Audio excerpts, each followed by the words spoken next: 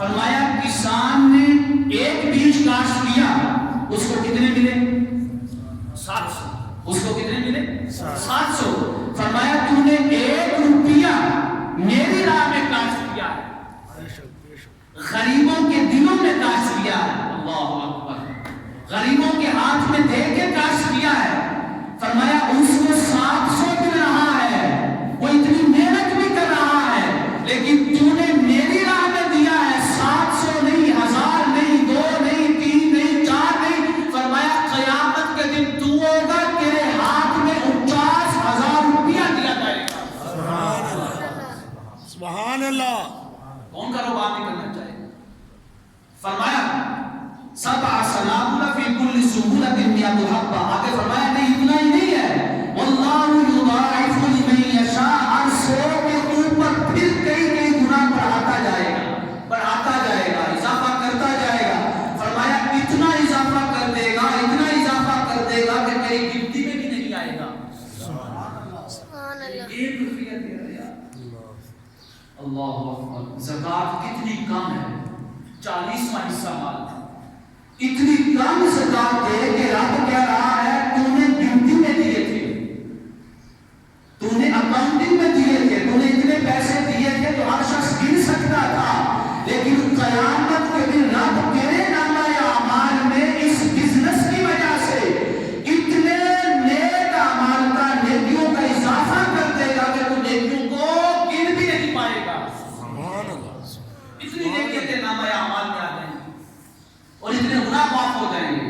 آگے فرمایا واللہ واسع علیم. لوگوں یہ نہ سمجھنا کہ ہم محتاج ہیں، ہم تمہارے محتاج ہیں. فرمایا واسع، اللہ تعالیٰ کو وسعت پیدا کرنے والا ہے، اللہ تعالیٰ کو لوگوں کے کاروبار میں اضافہ کرنے والا ہے. تو مولا تو پھر فقیر کے مال میں بھی اضافہ کر. فرمایا اگر فقیر کے مال میں اضافہ کر دوں تو جو صاحب مال ہے وہ ہمارے ساتھ کیسے کاروبار کریں گے؟ یہ جو فقیر ہیں یہ ہمارے ایجنٹ ہیں. یہ جو فقیر ہیں، یہ محتاج ہیں، جو مسکین ہیں، یہ ہمارے ایجنٹ ہیں. دنیا کا کوئی کاروبار کرنا ہو تو اس کا وکیل آتا ہے، اس کا نائب آتا ہے، اس کا سیکرٹری آتا ہے. مولا دنیا کے کسی بھی شخص کے ساتھ کاروبار کرنا ہے تو سیکرٹری آتا ہے، وکیل آتا ہے، اس کا نائب آتا ہے. تیرے ساتھ اگر کاروبار کرنا ہو تو کون آئے گا؟ فرمایا اگر میرے ساتھ کاروبار کرنا ہو تو تیرے دروازے پہ ہمارا فقیر دستک دے گا، تیرے پاس ہمارا فقیر آئے گا. جو تو اس کو دے دے گا وہی ہمارے ساتھ بزنس ہے، وہی ہمارے ساتھ کاروبار ہے. میرے آقا کریم علیہ السلام نے فرمایا اس دنیا میں 4 قسم کے لوگ ہیں. کتنی قسم کے؟ 4 قسم کے لوگ ہیں. ان 4 قسموں کے علاوہ کوئی بھی بندہ نہیں ہے جو دنیا میں پایا جائے. صحابہ کرام نے عرض کیا یا رسول اللہ وہ 4 قسم کے لوگ کون سے ہیں؟ سنیے گا وہ 4 قسم کے لوگ کون سے ہیں. میرے آقا کریم علیہ السلام نے فرمایا پہلا وہ شخص ہے عبد یرزقہ اللہ مالا وعلما. پہلا وہ شخص ہے کہ جس کو اس کے رب نے، اس کے اللہ نے، اس کے خالق نے، مالک نے، رازق نے مال بھی دیا ہے اور علم بھی دیا ہے. سبحان اللہ. مال بھی دیا ہے اور علم بھی دیا ہے. جب اللہ تعالیٰ نے اس کو مال دیا ہے تو وہ اپنے مال میں سے فقراء میں خیرات کرتا ہے، اور جو علم دیا ہے وہ مسند علم پہ بیٹھ کر لوگوں میں علم کی خیرات بانٹتا ہے. سبحان اللہ. علم کے مسائل تقسیم کرتا ہے، شریعت کی سمجھ عطا کرتا ہے. فرمایا وہ 3 کام کرتا ہو. کتنے؟ 3 کام. یہ بڑی اہم حدیث ہے، سننے والی ہے. کتنے کام؟ 3 کام. پہلا کام کیا ہے؟ فرمایا وہ اپنے مال میں اللہ تعالیٰ کے بارے میں ڈرتا ہو کہ کہیں میں نے ایسا مال تو نہیں کمایا کہ جو حرام طریقے سے ہو، جو سود کے طریقے سے ہو، جو جھوٹ کے طریقے سے ہو، جو بددیانتی کے طریقے سے ہو، جو دھوکے کے طریقے سے ہو. فرمایا اگر وہ ڈرتا ہے رات کی تنہائی میں اپنے بستر پہ بیٹھ کر اپنے مال کا حساب کرتے ہوئے اس کے ذہن میں یہ بات رہتی ہے تو ایک یہ شخص ہے، پہلا یہ کام کرتا ہے. دوسرا کیا ہے؟ فرمایا وَيَصِلُ فِيهِ الرَّحِيمَ. اس مال کے ذریعے اپنے رشتہ داریاں جو ہیں، جو اپنا تعلق ہے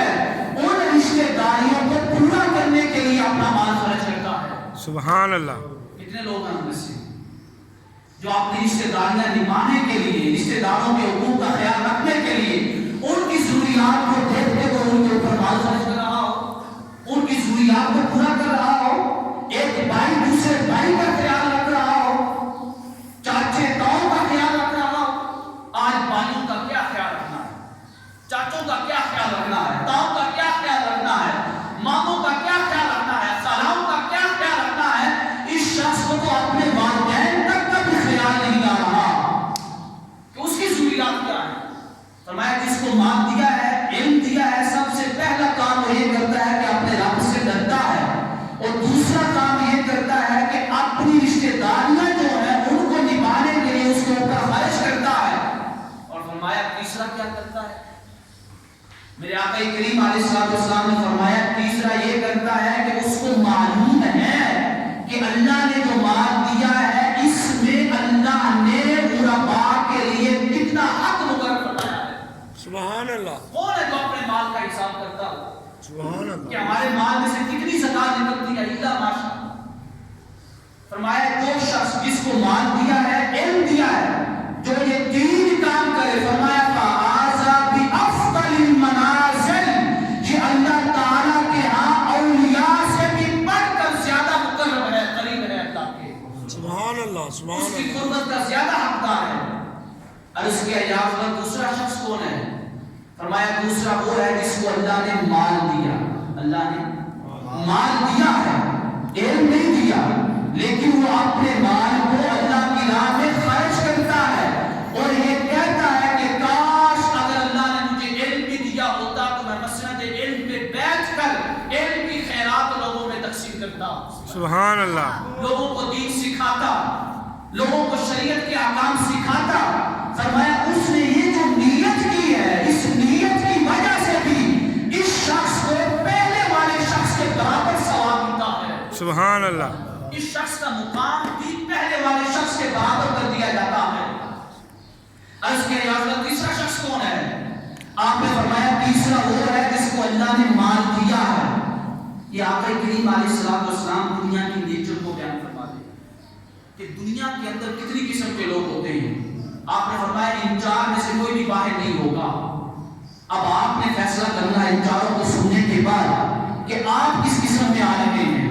اگر پہلی قسم میں ہے تو اللہ کا شکر ادا کریں، سب سے اعلیٰ منزل پہ ہیں، سب سے اعلیٰ مقام پہ ہیں. اگر دوسری قسم میں ہے تب بھی اللہ کا شکر ادا کریں، پر یہ کوشش کریں کہ ہم بھی دین سیکھ کر اللہ کے احکام کو، اللہ کے اسلام کو لوگوں تک پہنچائیں. تیسرا شخص کون ہے؟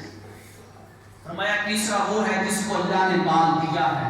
اللہ نے مال عطا کیا ہے، لیکن جب اس کو مال ملا ہے پہلے تو یہ نمازیں بھی پڑھتا تھا، 5 وقت کی نمازوں میں ہمارے حضور سجدہ بھی کرتا تھا، گڑگڑاتا بھی تھا، آہ و پکار بھی کرتا تھا، ہمیں پکارتا بھی تھا، ہماری عبادت بھی کرتا تھا، اس کے دل میں ہماری یاد بھی تھی. وہ سب کچھ کرتا تھا جو ہمیں منانے کے لیے اللہ والے کرتے ہیں، یہ سارے اعمال کرتا تھا. لیکن جیسے جیسے اس کے مال میں اضافہ ہوتا چلا گیا، یہ دنیا کے قریب ہوتا گیا اور ہم سے دور ہوتا چلا گیا، ہمیں چھوڑ گیا. میرے رب نے فرمایا جو ہمیں چھوڑ جائے قیامت کے دن رب اس کو چھوڑ دے گا. لوگوں قیامت کے دن تیرے رب کے علاوہ تیرا کوئی نہیں ہوگا، تیرے مصطفیٰ کے علاوہ تیرا کوئی نہیں ہوگا. اگر آج دنیا میں تم نے اپنے رب کو چھوڑ دیا، رب کے محبوب کو چھوڑ دیا، تو فرمایا فَأَنْسَاهُمُ اللَّهُ، قیامت کا دن ہوگا یہ ہماری طرف دیکھنا چاہیں گے، ہم ان کی طرف نہیں دیکھیں گے. یہ ہماری بارگاہ میں سجدہ کرنا چاہیں گے، ہم ان کو سجدے سے روک دیں گے. یہ ہماری بارگاہ میں آنا چاہیں گے، فرشتے ان کو ہماری بارگاہ سے دور کر دیں گے. فرمایا جو تیسرا شخص ہے جب اس کے مال میں اضافہ ہوتا چلا گیا، کاروبار میں اضافہ ہوتا چلا گیا، تو یہ دنیا کے قریب ہوتا گیا اور ہم سے دور ہوتا چلا گیا. میرے آقا کریم علیہ السلام نے فرمایا یہ جو شخص ہے نا بِأَخْبَثِ الْمَنَازِلِ، اس کا مقام اللہ تعالیٰ کے ہاں جتنے بھی بدترین لوگ ہیں ان میں جو نچلا گڑا ہے اس کے اندر اس کا مقام اللہ نے رکھا ہے.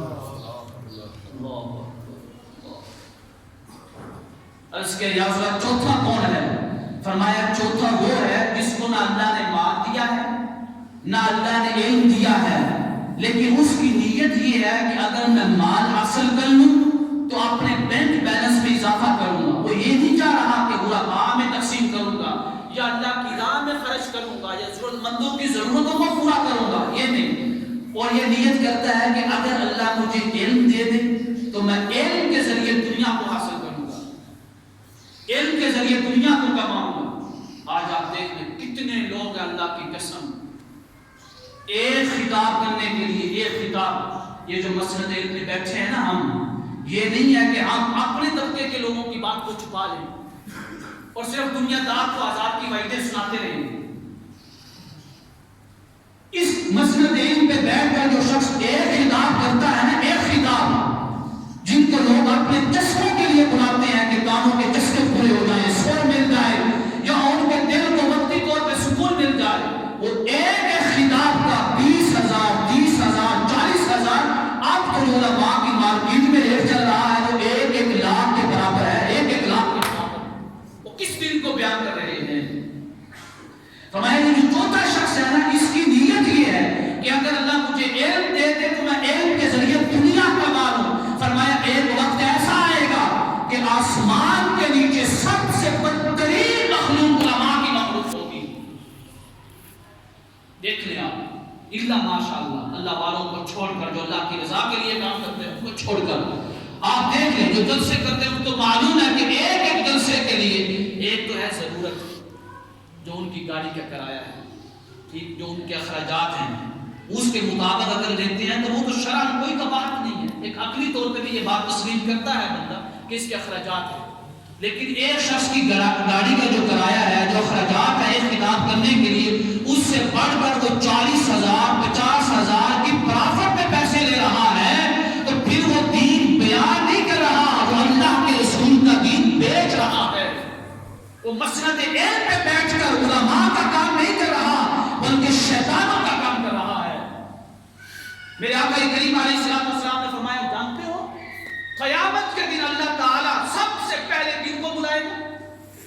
جانتے ہو کن کو بلائے گا؟ فرمایا 3 لوگوں کو اللہ تعالیٰ قیامت کے دن سب سے پہلے حساب کے لیے بلائے گا، 3 لوگوں کو۔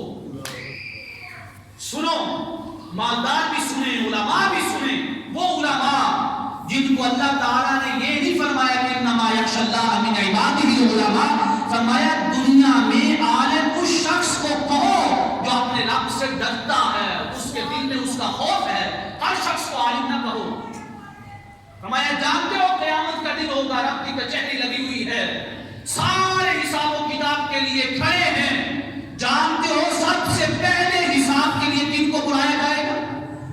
صحابہ کرام نے عرض کیا اللہ و رسولہ اعلم، اللہ اس کا رسول ہی جانتا ہے، ہمیں تو وہی علم ہے جو مصطفیٰ کی برکات سے ملا ہے، سبحان اللہ، ہمیں تو نہیں معلوم ہے۔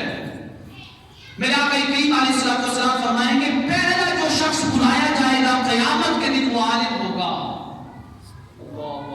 عالم ہوگا، وہ مسند علم پہ بیٹھ کر خطاب کرتا تھا، دین کو بیان کرتا تھا، رب اسے بلائے گا اور پوچھے گا بتا تم کیا کرتا رہا ہے؟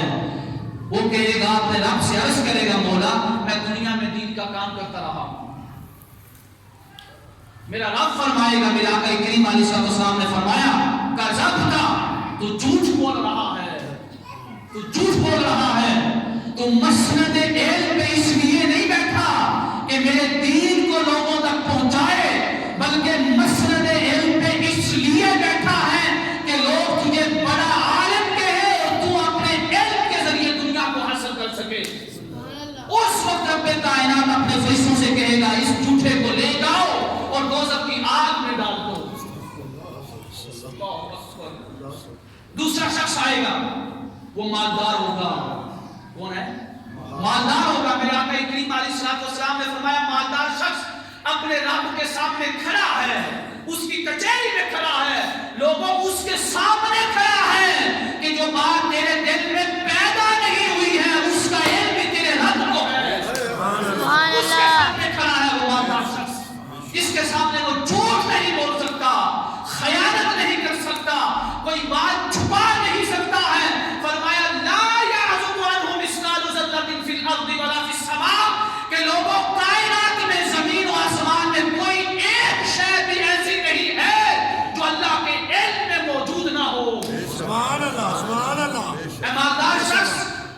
اس کی بارگاہ میں کھڑا ہے جو ریت کے چھوٹے سے چھوٹے ذرے کو بھی جانتا ہے.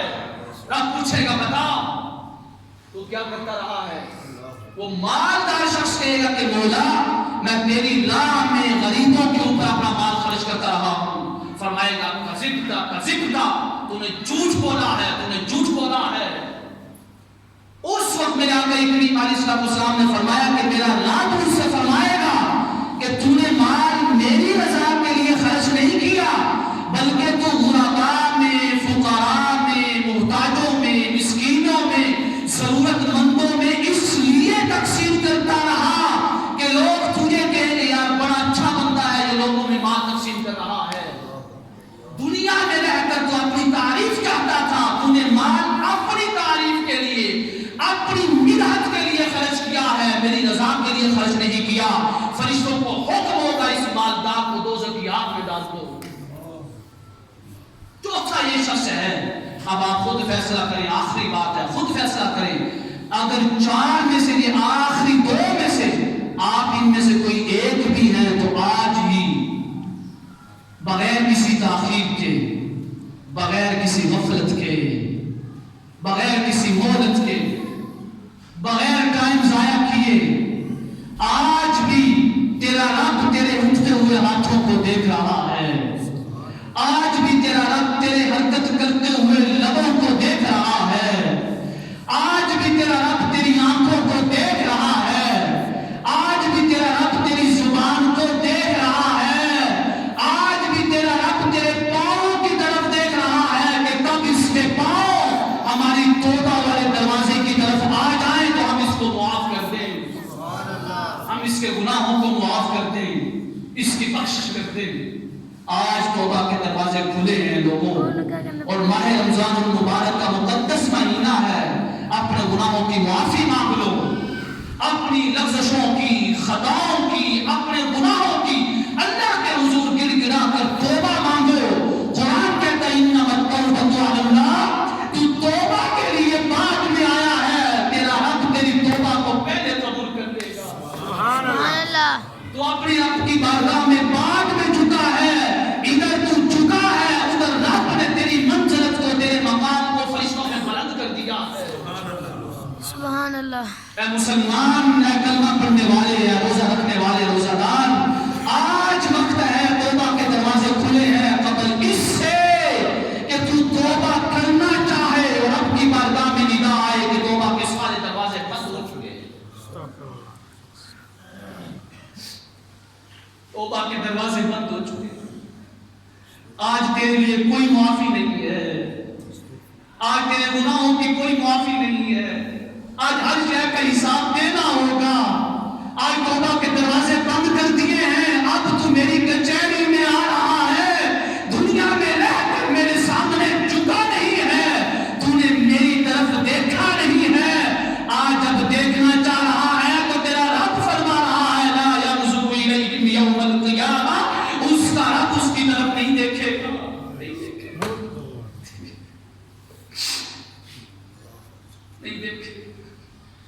لوگوں آج تو سجدے میں سر بعد میں رکھتا ہے، تیرا رب تجھے پہلے دیکھتا ہے. حدیث قدسی ہے، ملائکہ نے حضرت جبریل امین علیہ السلام سے سوال کیا، پوچھا جبریل بتا تو صحیح کہ امت مسلمہ کے مسلمانوں کو اللہ تعالیٰ کیسے معاف کرتا ہے، ان کے گناہوں کی معافی کیسے عطا کرتا ہے، ان کی لغزشوں کو، خطاؤں کو کیسے معاف کرتا ہے. جبریل امین علیہ السلام ملائکہ کی مجلس میں بیٹھ کر ان سے فرما رہے ہوں گے. میرے آقا کریم علیہ السلام نے فرمایا کہ جبریل جواب دیں گے کہ اے فرشتوں، اللہ تعالیٰ یہ نہیں کہتا کہ میں نے معاف کیا ہے، یہ نہیں کہتا کہ میں نے فلان کو بخش دیا ہے، بس رب اپنے کرم کی نگاہ دیکھتا ہے، جس میں اس کے کرم کی نگاہ پڑ جائے اس کو گناہوں سے پاک کر دیتا ہے، اس کی بخشش کا اعلان ہو جاتا ہے. لیکن فرمایا چار لوگ ایسے ہیں، کتنے؟ چار لوگ ایسے ہیں کہ جن کے اوپر رب اپنی نگاہ کرم بھی نہیں فرماتا. سننا چاہو گے آخری چار لوگ؟ یہ چار لوگ ایسے ہیں، کون سے؟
عرض کیا یا رسول اللہ تیسرا شخص کون ہے؟ فرمایا مشاہد، جو لوگوں کے ساتھ لڑتا رہتا ہے، جھگڑوں میں رہتا ہے، لوگوں کے ساتھ لڑائی کرتا ہے، شر پھیلاتا ہے. فرمایا یہ بھی سحری کے وقت کہتا ہے کہ مولا میں نے روزہ رکھا، یہ کہتا ہے میں نے روزہ رکھا، رب کہتا ہے تم نے نہیں رکھا. یہ کہتا ہے اب میں نے افطاری کی، رب کہتا ہے تو نے افطاری نہیں کی. تو نے روزہ کیوں نہیں رکھا؟ کیونکہ تو لوگوں کے درمیان میں شر پھیلاتا ہے، لوگوں کے ساتھ لڑائی جھگڑا کرتا ہے. عرض کیا مولا چوتھا کون ہے؟ میرے آقا کریم علیہ السلام نے فرمایا چوتھا وہ شخص ہے منان، جو لوگوں کو تان دیتا رہتا ہے، لوگوں کے اوپر احسان جتلاتا رہتا ہے. فرمایا یہ جو چار قسم کے لوگ ہیں ان کے اوپر رب اپنی نظر کرم نہیں فرماتا. اب آپ بتائیں ان چار میں سے اگر آپ ایک ہیں، دو ہیں، تین ہیں، چاروں ہی ہیں، آج توبہ کے دروازے کھلے ہیں. رمضان المبارک دروازوں پہ دستک دے رہا ہے کہ ہے کوئی مانگنے والا، رب اسے عطا کر دے. آج ہی اس جمعۃ المبارک کی دعا میں صدق کے دل کے ساتھ، سچے ارادے کے ساتھ، خلوص سے نیت کے ساتھ اپنے رب کے سامنے یوں ہاتھ اٹھا دے، ایسے ہاتھ اٹھا دے، ہاتھ اٹھا کے صرف اپنی زبان سے کہہ دے یا اللہ معافی دے دے، یا اللہ میرے گناہوں کو معافی دے دے، مجھے معاف کر دے. تو اپنے ہاتھوں کو اٹھا کر یوں دعا کرے گا، رب کائنات تیرے ہاتھوں کو خالی واپس نہیں پھیرے گا، سبحان اللہ، تیرے گناہوں کو معاف کر دے. رب کائنات کے حضور دعا ہے کہ رب کائنات ہمیں ماہ رمضان المبارک کا احترام کرنے اور اس کے روزے کے جو تقاضے ہیں، جو شروط ہیں، ان کو پورا کرنے. یہ جو چار لوگ ہیں، ہمارا موضوع چل رہا ہے جامع مسجد غلامان مصطفیٰ یوسف کے درس میں کہ 15 لوگ ایسے ہیں. کتنے؟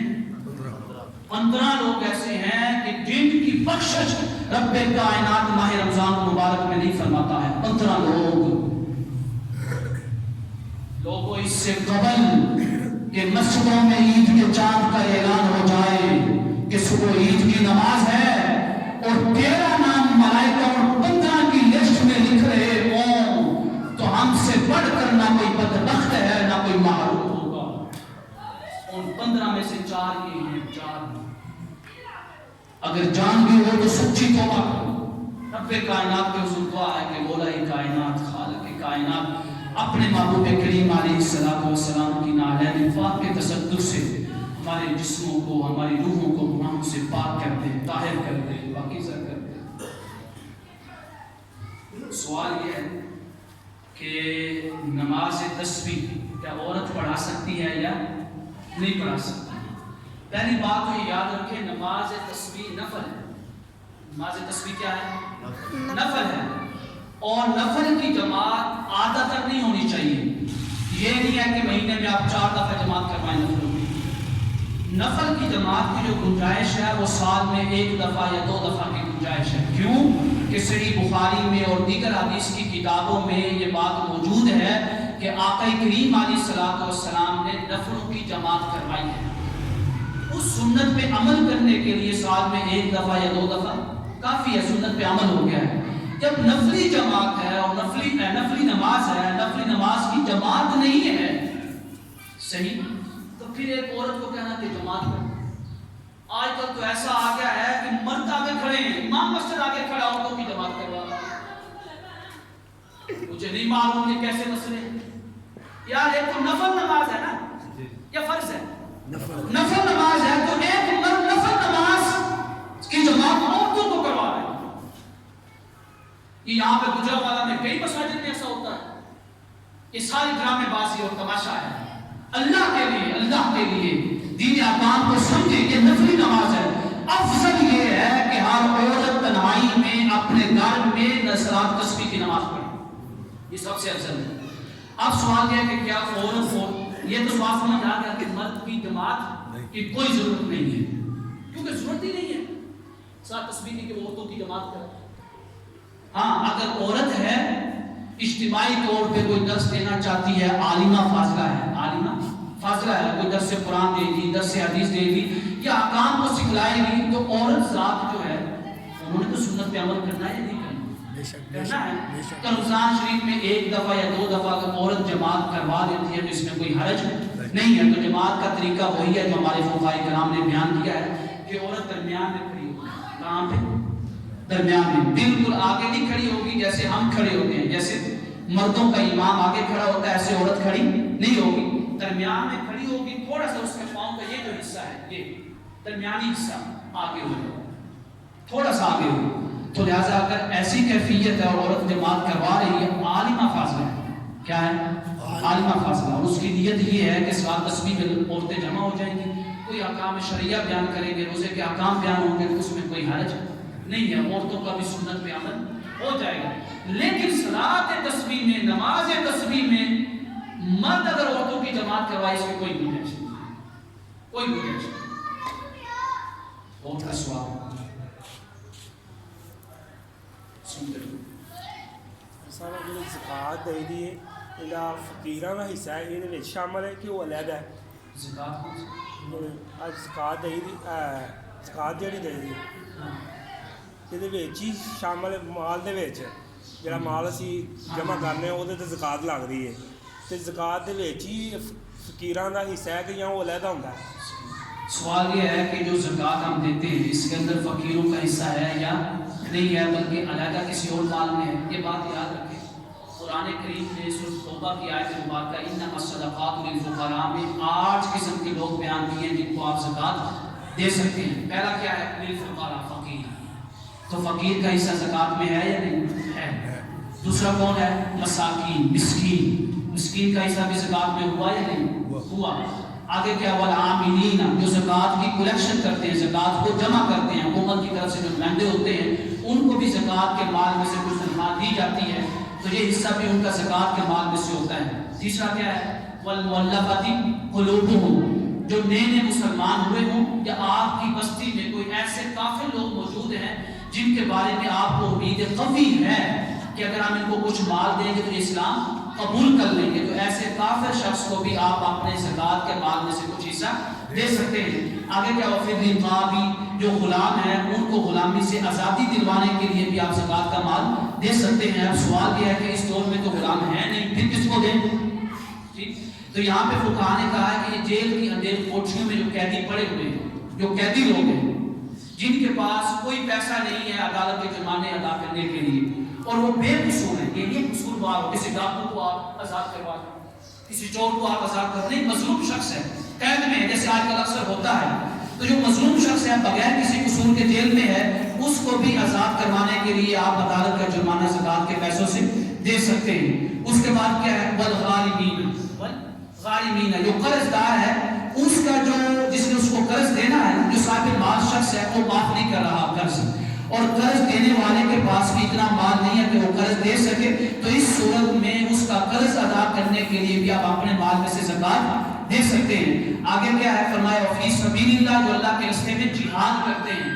جہاد کا معنی ہے جہاد بالسیف اور جہاد بالعلم, یعنی جو تلوار کے ساتھ جہاد کر رہے ہیں وہ فوجی ہیں, اور جہاد بالعلم, جو علم کے ساتھ جہاد کر رہے ہیں وہ علماء ہیں کہ جہاں پہ علم دین پڑھایا جاتا ہے. تو فقہاء نے ان دونوں معنی میں جہاد کا مفہوم لیا ہے کہ علم اگر کوئی طالب علم پڑھ رہا ہے, کوئی غریب اسٹوڈنٹ پڑھ رہا ہے, اس کی ضروریات کو بھی پورا کرنے کے لیے آپ زکات کا مال دے سکتے ہیں. آخری کیا ہے؟ وابن السبیل, اگر مسافر ہے, اگرچہ وہ امیر ترین شخص ہے اپنے گھر کا, اس کے پاس بینک بیلنس ہے, لیکن مسافر ہے, سفر کی حالت میں اس کے پاس اتنے پیسے نہیں ہیں تو اپنا سفر مکمل کر سکے, تو اس مسافر کو بھی آپ اپنے مال جو زکات ہے اس میں سے حصہ دے سکتے ہیں. یہ 8 لوگ ہیں جو قرآن کریم نے سورۃ توبہ میں بیان فرمائے. اس کے بعد فرمایا فریضۃ من اللہ, یہ اللہ تعالیٰ کی طرف سے فرض ہے, نفل نہیں, فرض ہے. فرمایا دینا لازمی ہے. تو لہٰذا یہ 8 لوگوں کو آپ اپنے زکات کے مال میں سے چاہے ایک کو دے دیں سارا مال, چاہے تو جتنے ان میں سے آپ کے سامنے ہوں ان کو برابر برابر تقسیم کر دیں, چاہے ضروریات کو دیکھتے ہوئے کسی کو زیادہ دے دیں کسی کو کم دے دیں.